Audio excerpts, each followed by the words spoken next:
Question number 1, do I trust God? Do I trust God? Not like in my head, but what's my track record? Okay? What is my track record? Why do I trust God? Why do you trust God? Is it because it's like the Jesus answer and it's like Sunday school? Why do you not trust God? And what would you need to see, experience, or understand to trust God? Number 2, am I willing to trust God if it means I suffer? If it means you suffer, are you willing to stick it out and to trust God? What's your track record here? When you face suffering and difficult decisions in the past, have you done what you knew like the Holy Spirit and God wanted you to do, or did you do the other thing? Have you bailed on trusting and did your own thing? How did that turn out? Was that good?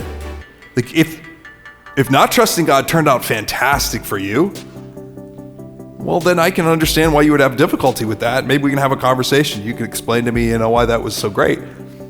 But most people that I've talked to, they have lots of stories where it's like, man, I did this thing and I knew I should, and then I should have trusted God.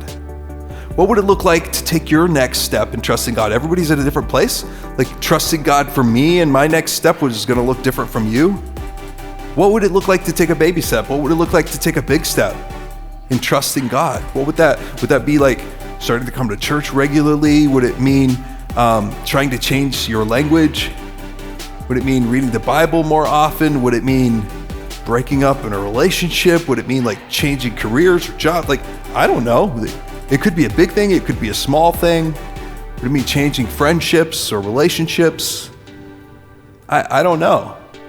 Is there something in your life that man, if I start to really follow God, it means I'm going to have to change this and it's holding you up? Write that down. Pray about it. Think about it. And number 3, why don't I feel more thankful all the time? Okay, we're going to be talking about this next week, so I want you to start thinking about it this week. Why don't I feel more thankful all the time? If thankfulness is good for me, and better sleep, better relationships, all this other stuff, why don't I just feel more thankful all the time? Why don't I just feel gratitude? So I want you to think about those things in order to pray for you this week.